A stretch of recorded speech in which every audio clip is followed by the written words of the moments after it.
hosting a growing number of youth football teams from around the world as part of our week-long series on Chinese football. Lionel Donovan takes a look at the impact those matches are having on young players.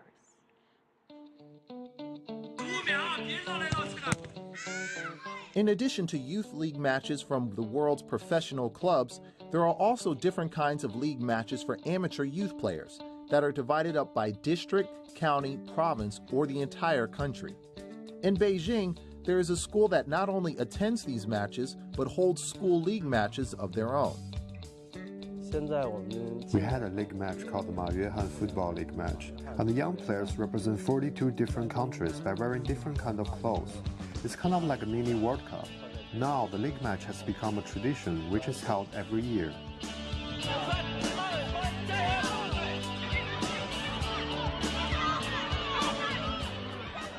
All right, good job, guys, good job. Get the ball, get the ball.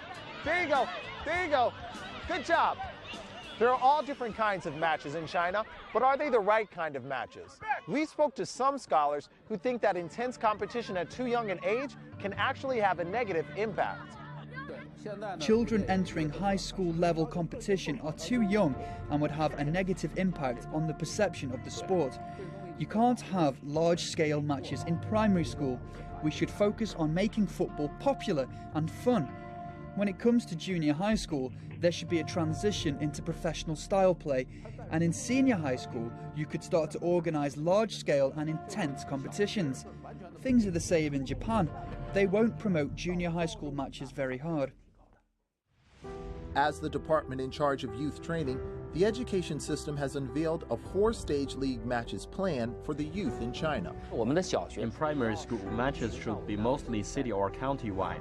We should focus more on the matches inside the school, like friendly matches between classes, using these matches to motivate children's passion in football.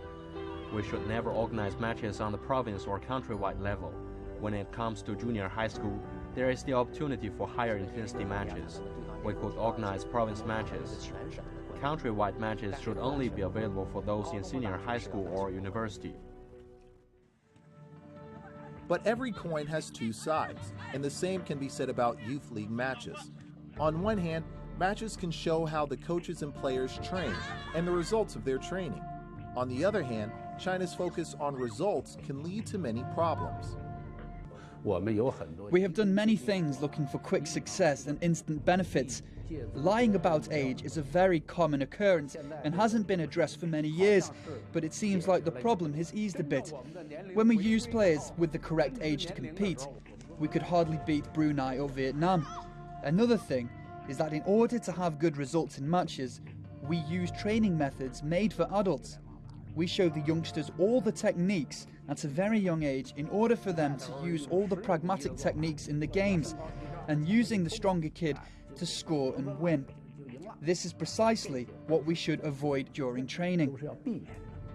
The youth training system in Europe pays very close attention to the matches. Without matches, you can't test your training methods and there will be very little talent to come out of it. But you can't use match results as the only index to measure your training method. The youth league match should provide a platform for the youngsters. At this point, we are doing not very well. When there's a match, we would want to win that by lowering the amount of time they have to study, to give the players more practice time and teach them techniques that they really shouldn't learn. This kind of training just leads to temporary champions, and their success won't last. There is a long way to go for China to optimize its youth match system, but with a new resurgence in interest in the sport, people's confidence in football has achieved a record high. In the next episode, we'll take a peek into the future of China's youth football.